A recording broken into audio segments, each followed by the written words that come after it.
Hey YouTube, how's it going? Kevin Cleary here with a knife video for you. Now, I gotta tell you guys to start off that this was a knife, the Byrd Raven 2, that I had kind of ignored. I wasn't super excited about this. I knew they upgraded the steel to CTS BD1, and that was interesting to me. But other than that, this was not really a knife that was high on my list of knives to check out. You know, I don't like the fact that it has a fairly short cutting edge for the overall size of the knife. I really don't like the bird hole that Spyderco does on their Byrd line. And so for me, you know, this just wasn't a knife that I was super interested in. But over time, the internet just wore me down. There were so many positive reviews of this knife, and I can't remember which one finally convinced me, but I ultimately decided, okay, look, the steel is great for the price point. I like finger choils, and so I may enjoy the ergonomics. I guess I'm going to have to buy one and try it out. And so I picked one of these up on Amazon.ca. By the way, there are links in the description box below, and if you use them, that does help me out. So Amazon.com, Amazon.ca. And so I picked this up, and when it came, then there were two other things that I had to say were really good. So the steel to price ratio I thought was great on this knife. Then when I got it in hand, I have to admit that the ergonomics here are very good, okay? So once I got this in hand, I was initially very impressed with the feel in hand, and then with the action. This is a knife that has really, really smooth action. You know, it'll drop shut. The detent is really dialed in. So those two things, once I got this knife in hand, my initial impression was very positive. And I will say that has kind of, and then now that I've used it a little bit and carried it a fair bit, I have to say my overall, you know, take on this knife has totally reversed. Okay, now I've kind of become a fan of the Byrd Raven 2.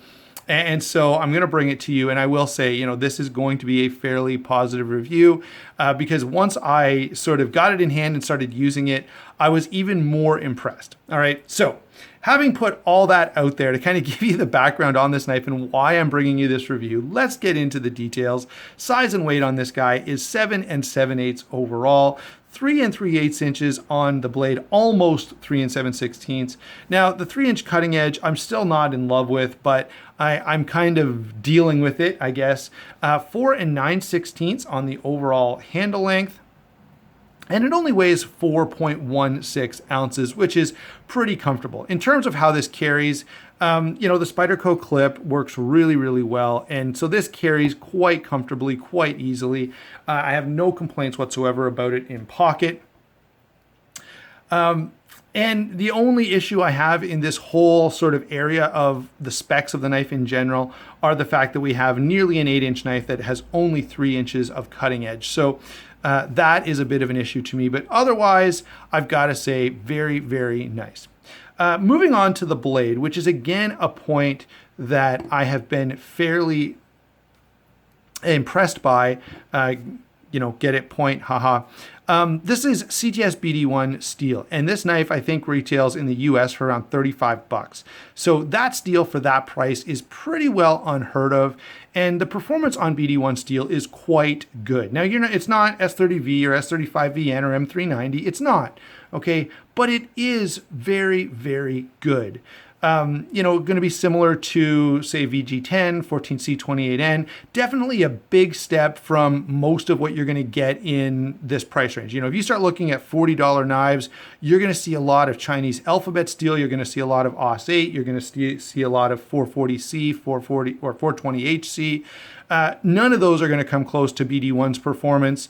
And so, you know, that one feature really makes this knife a standout among, you know, its sort of budget competitors. Now, once you get up to the $50 price point, sure, you see some knives in VG10, you see some knives in 14C28N, stuff like that. But this is, you know, 15 bucks less than most of those. So I've got to give a lot of credit to the steel choice here. What else do I like about this blade? You already know I dislike the cutting edge. However, I do love the full flat grind. I love the overall blade thickness while still being nice and thin behind the edge. This is a very robust knife. Very, very thick, very strong design on that blade. It is 150 thousandths stock, 22 thousandths behind the edge. So really, really well done. This is a a thick, heavy-duty blade that still slices really well, and you guys know I kind of get excited about that. I do wish that the finger choil were just a little bit smaller. Even if you gave me, you know, that extra 1/8 inch of cutting edge or something, I would be a little happier. As it is, though, I'm still pretty pleased with this blade. Obviously, I like the satin finish on this steel. Normally, I'm a satin finish type of guy. And so, yeah, I've got to say, very impressed with this blade. Just to kind of give you, you know, an idea, 150 thousandths is substantially thicker than what you're going to get with the Rat Model 1. Okay, and it's even thicker. The Rat Model 1 is like 115 thousandths, but it's even thicker than the Para 2. And a number of people have commented that the starting blade thickness on the Para 2 is quite substantial, 145 thousandths compared to 150. But notice that the Raven keeps a lot more of its material out to the tip, making this a fairly, as I was saying, robust blade. So I've got to say, you know, in terms of performance, the steel is great, the grind is great, the cutting edge is not my favorite, but otherwise, totally great blade. And I've got to, you know, give a lot of credit, especially to the blade steel for the price point. Moving on to lockup and deployment, this is a liner lock, and it's a really smooth liner lock, guys. Check this out. There you go. Not too many knives at this price point will drop shut that way. Not too many have that very nicely dialed in detent. Now, I will complain that it is on Teflon washers. However, you know, having, you know, played with this, I did take it apart and clean it up and oil it. And so now the action is even better. And so I don't love the Teflon washers, but there's lots of these out there, and you don't hear a lot of stories about the washers failing and having all kinds of issues. You just don't hear that about this knife, which to me indicates that, you know, this is an example where the Teflon washers are at least acceptable, although in my mind still not desirable. Okay. Otherwise, though, the lock bar is easy to access. It's comfortable. The smoothness on this pivot is very impressive. The detent is great. You can spider flick this really well. You can thumb flick it really well. Overall, the action on this and the lockup and deployment is very impressive. Nice and solid, no play in any direction. And one more thing to note is the thickness on that lock bar. I have often commented, you'll hear me make this point multiple times, I like to see a thicker lock bar on a knife. It's just, you know, it makes me feel a little more comfortable knowing that I've got a nice thick piece of steel there holding my blade open rather than, you know, a paper thin one that I can feel flexing whenever I use the knife. And so lockup and deployment on this, very good. Do I wish that this was just a regular round hole like a typical Spyderco? Yes, I do. That said, although I find this rather ugly, it certainly doesn't impact performance. So it's like the Teflon. It's acceptable, maybe not desirable. All right. So good snappy detent, smooth action. You know, I wish it wasn't Teflon, but what are you going to do? Finally, let's talk about the handle a little bit.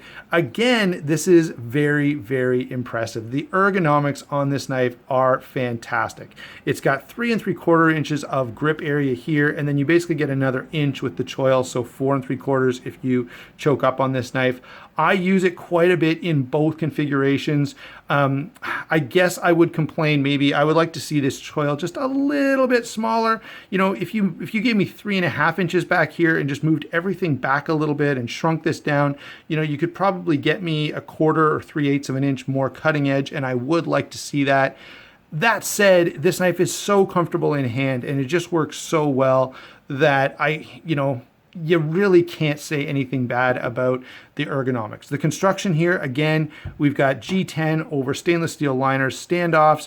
You can see there is some milling there to save weight, which I do appreciate. You've even got a tubed lanyard hole, which on a knife of this price point is not common. So a lot of things are really well done on this handle, but most especially the ergonomics. It's a very comfortable knife, and that's where I feel like it really shines. So now that we've gotten through all the stuff that I really like about this knife, and I know it sounded like a bit of a love fest, honestly though, I'm not exaggerating. The things that I've talked about are just really stinking well done. And so I've got to give it some credit. Let's do some comparisons though. Rat Model 1 is, going to be equally good in most ways, especially in the D2. The performance on D2, again, is going to be quite good. The ergonomics here are quite comfortable, but not as comfortable as the Raven, I have to say.